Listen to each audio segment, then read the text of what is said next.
Mental health days and why you should take one. So, in this podcast, I'm gonna tell you guys why you should take a mental health day, when to take a mental health day, and then also what a mental health day should look like. And the reason why I want to do this podcast is because I've personally dealt with burnout. And because I serve people and because I want to make sure I serve them at a high level, I need to make sure that I'm clicking on all cylinders, right? Mentally, emotionally, physically, so that way they can get the best from me so that they can be the best version of themselves in their lives. When you take a mental health day, it's probably the most selfless thing that you can do. And I say that because we have the thought that it's actually very selfish to take a mental health day, to take time for ourselves. And that is the biggest myth. And that's why people right now are struggling with things like stress and overwhelm. By taking a mental health day, you're putting yourself first. And by putting yourself first, you're putting your best foot forward to help those people who need your services. Just think about it. Imagine if you were to go to a surgeon, a doctor, or even a dentist, and let's say they were falling over because they were so sleepy. Let's say they were making errors, right? Maybe they pulled the wrong chart and thought you were Mr. Brown instead of Mr. Green, right? Thinking that you need a root canal when really you just needed a cleaning. That would be terrible. And because of that, I want to make sure that you guys are on all the right cylinders, clicking on all the right cylinders. Because again, the people that you serve, not just from a work perspective, but even in your personal life, they are depending on you to show up. And we need to be able to do that. And we do that by taking a mental health day. Now, I got to be honest. I love what I do as a therapist. And because I love what I do, I need to be mindful of my own mental health and being able to take mental health days. And because of this, I need to make sure that I have a plan put aside to make sure that at any given time, I'm able to access that plan, get what I need, and come back so I can be the best version of myself. But again, because I love what I do, there's a mistake that sometimes I can make where I think, oh man, if I'm not there for my people, if I'm not there for my clients, who will be, right? And sometimes that can be the little paranoia that us as therapists we can have. It's like, oh my God, if I take 2 weeks off, there's a lot that can happen to my clients in those 2 weeks, right? And even just recently, I took about 10 days off because of the holidays. And I didn't think about this too much, but there were some clients that I thought, man, they could really use me right now. And I have to have the faith that I've given them the tools and they'll use the tools. But even me putting in a plan in place for, let's say if I have a client that's, let's say suicidal, I need to make sure that I have a plan in place so that if I'm not there, they're okay. And that's me speaking on the extreme level, right? So let's talk about why it's important to have a mental health day. Well, I gave you some reasons already, but I want to give you an even better reason. And one of the best reasons why is because by having a mental health day, you actually prevent having long-term mental health conditions. Some of the long-term mental health conditions that I've seen people have because they're suppressing things and not taking time off is panic attacks. When you have anxiety, right, which is something that we all have, something that's normal, that can weigh on you. But if it's weighing on you chronically, otherwise known as chronic stress disorder or chronic anxiety, what tends to happen is that person can start to have a physical reaction to this anxiety to where they're experiencing short of breath. I've had some clients get very woozy and end up fainting. Some have even thrown up. There's so many different things that can happen because of this anxiety that will lead to a panic attack. And we have this panic attack. One thing that's really tough about these is that people tend to have future panic attacks because they're fearing that they're going to have a panic attack, right? It's like this vicious cycle. And I want to make sure that you guys do not fall victim to that. Another thing that happens with this long-term overwhelm, long-term stress, is that it can actually produce things like addictions. It can produce things like trauma. It can produce things even like depression, right? Things that are long-term. And now you not only have to see a therapist, but also you may find yourself seeing a psychiatrist as well to prescribe you medication to help you to overcome some of these things. And that's a route that we do not have to go down. That's something that we can actually prevent. Something else to go down this path is even the unfortunate adoption of bad habits. So by having all of this stress, I've seen people in very high, let's say spaces, if you will, high level careers, they find themselves running on E. So what they end up doing is picking up something like Adderall, right? Adderall or other amphetamines, things that speed them up to make them feel like, hey, like they're on top of the moon, even though their body's telling them, hey, we're on ground zero. These are things that can lead to, unfortunately, long-term addictions that, again, then you have to find yourself with a therapist or, let's say, a psychiatrist to help you to get off these things.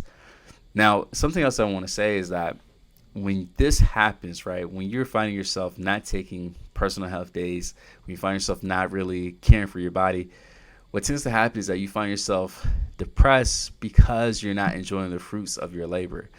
Now, what I love going over with my clients, if you've ever been a client of mine, you know that I talk about this thing called the 4 domains of life. So these are the 4 windows to your life. You can think of them as like 4 sections, 4 chapters to your life. Now, one chapter is to career and education. And as a young professional, even as a man, as anybody, really, I can say it just like that. But I know as young men, right, middle-aged men as well, we tend to put a lot of emphasis on this part of our life because we're trying to take care of a family. Maybe we're trying to buy a house, like all these things. So as a result, that ends up getting maybe 70% of our time, right? The career and education domain. Now, the other domains are relationships, right? Personal growth, personal health, right? That's another one. And then the last one is leisure time.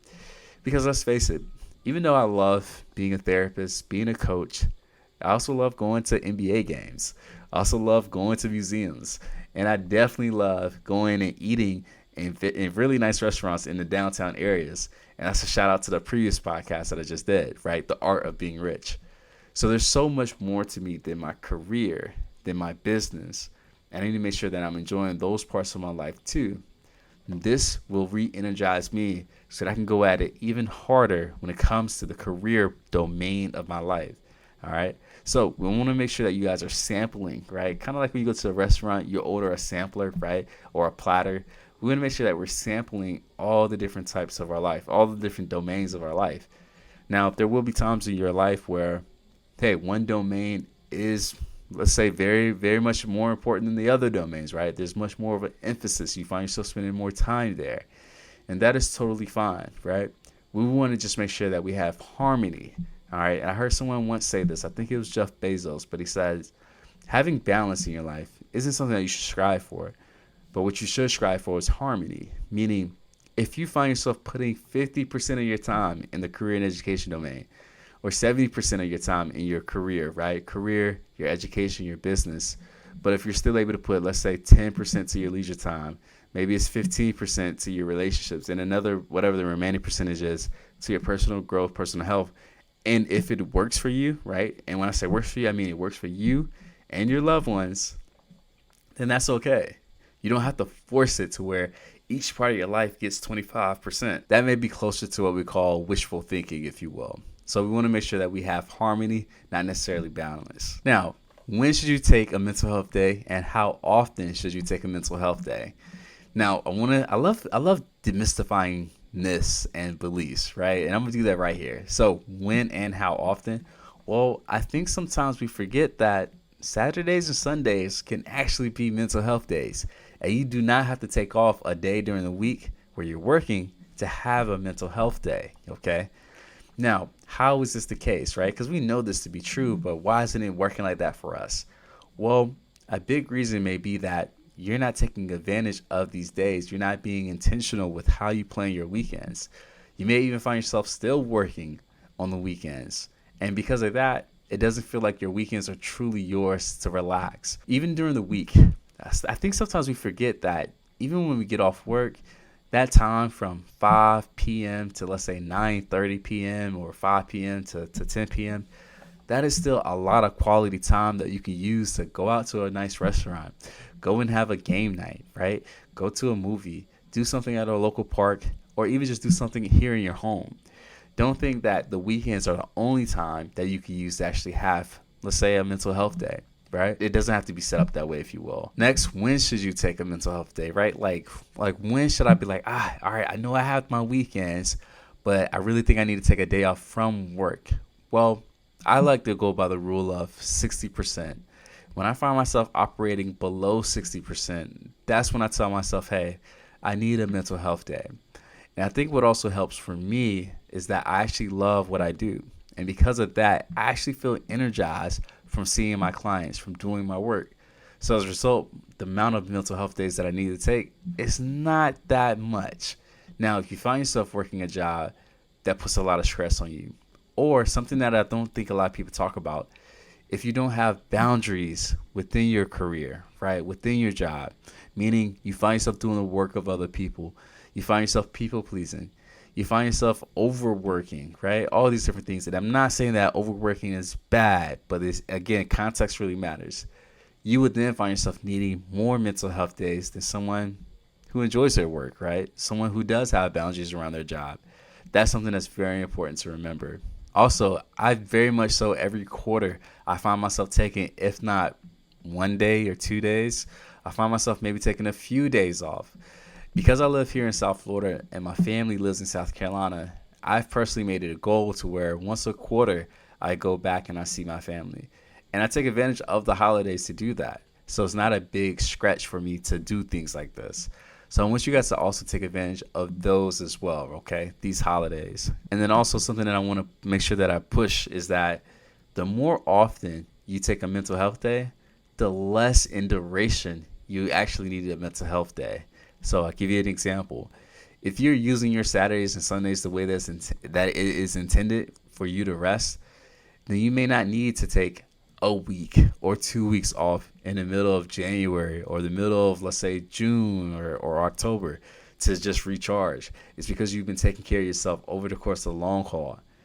Life, even your work, but especially life, it's a marathon. It's not a sprint, and we have to treat it as such. And when you do that, you find yourself needing less in terms of duration when it comes to your mental health days. So maybe you just need a day. Maybe you can actually put in a half day at work. So a lot of people now are moving towards only working Monday through Thursday, and they have Fridays off. This is a great way to make sure that your mental health is intact. And then last, what should your mental health day look like? Well, your mental health day should be free of shoulds and musts. It's like, I should go and do this. I should go to the gym. I must go to the gym. And if those things are things that actually give you, let's say, peace, actually recharges you, then do it, right? But one thing that a mental health day should not be, it shouldn't be a day filled with tasks that you feel like chores, right? Because then it's going to feel like another work day. So make sure that your day is free of those things. Next, a mental health day doesn't have to look like this big grand thing, right? It doesn't have to be this big grand thing where I'm going to Rome, if you will, or I'm going to the most expensive restaurant on South Beach or wherever you're at. It can be, but it doesn't have to be. Again, in my previous podcast episode, I talk about the art of being rich. And I talk about how me and my wife, we went down to a restaurant in downtown Fort Lauderdale, and it cost us $54 to get breakfast. But because it was in the right context, in the context of it just being us, the context of it being a Tuesday, and we were eating breakfast in a downtown area, right? It was a nice scenery. We were sitting on the street. Because of the right context, it didn't take a lot of money for us to feel fulfilled, for us to feel like we're rich. And it's the same thing with your self-care. If you took $100, if you took $50, right? And then actually it could be free. If you didn't spend anything, but you spent your time in the right context, you will find that the mental health day that you're looking for is very easily accessible. And it will actually fill your cup a lot more than if you had $1,000 to spend that day, but it was in the wrong context. Okay, so again, context, environment, who you're doing it with, so much important, so much more important. And I think a big mistake that I've seen people make, even myself, is that we think that a mental health day should be a day where we do nothing. It's a day where we sit on the couch, we watch Netflix, and we just veg out, right? Kind of like in this vegetative state, if you will. No, that is the biggest mistake, and I've made that mistake. I remember one day feeling so overwhelmed that I was starting to feel pain in my chest. And I actually went to the doctor just to get a checkup. He said, hey, you're fine, right? And side note, I think it's 70% or maybe it's 80% of all doctor's visits are due to some stress-related concern. All right, so just a side note. So I remember thinking, okay, I'm overwhelmed, I'm stressed, let me just do nothing. But because I did nothing, I didn't get anything, right? I got nothing, and I still felt overwhelmed. And it wasn't until I went to an event at my church that I started to feel fulfilled. It wasn't until I did something, right? So even though I felt tired, felt overwhelmed, it's because I went out and did something, I actually got the energy that I needed. So again, a mental health day should not be a day where you do nothing, okay? I want you to do something intentional, something purposeful. and that will give you the energy that you're looking for. And with all that being said, I'll have you just ask yourself this one simple question. What does a perfect day look like for you? What does a perfect day look like for you? And I like that question because in a day, there's only so much you can do, right? In a day, you can't go to, let's say, Brazil and come back, right? Jamaica and come back, right? Like, what can you honestly do within 24 hours that will still constitute a perfect day, right? Think about that. Now, once you have that answer, I want you to then write down a list, really write down an itinerary of where you want to do, when you want to do it, right? Even if you need to, budget it out, right? If you said, hey, I have $100 to make a perfect day, what would I then do with that day? Okay. And again, this is something that you can do quarterly. And if you find yourself financially like, I don't even know if I can make that happen, I would tell you, open up a separate bank account. All right. And then from your direct deposit, if you're working a W-2 job, or even if you're working for yourself, you should have automatic setups, transfers, if you will, where a percentage of your check, right, or a certain dollar amount of your check goes to this fund, right, to this bank account, and then you treat this bank account as your self-care bank account, your self-care funds. That way it doesn't feel like it's a big stretch when you're starting to take care of yourself mentally, all right? And I'll even add this. In your self-care bank, feel free to add funds to see a therapist, okay? That right there can constitute a mental health day as well, all right? Seeing a therapist, if you're in church, if you have a religious place that you attend, even seeing them would be a great mental health day, if you will, right? So many different options that you have. So again, in this podcast, I told you why it's important to have a mental health day, what a mental health day should look like, and then how often you should have a mental health day. And all of this is important because of the people that you're serving. You do not want to show up to a doctor's office with a doctor that is so stressed out from the night before that he's messing up your charts, right? That he's giving you the wrong procedures, or he's misdiagnosing you, right? That wouldn't be fun. And I want to make sure that with the work that you do, you're not falling victim to those same mistakes, all right? And not just work stuff, but even in your personal relationships. These people, they're counting on you to be able to show up. And to do that, you have to have a good mental health. So this is Coach Wells, and this is why you should have a mental health day. And thanks for watching. All right, I'll see you later.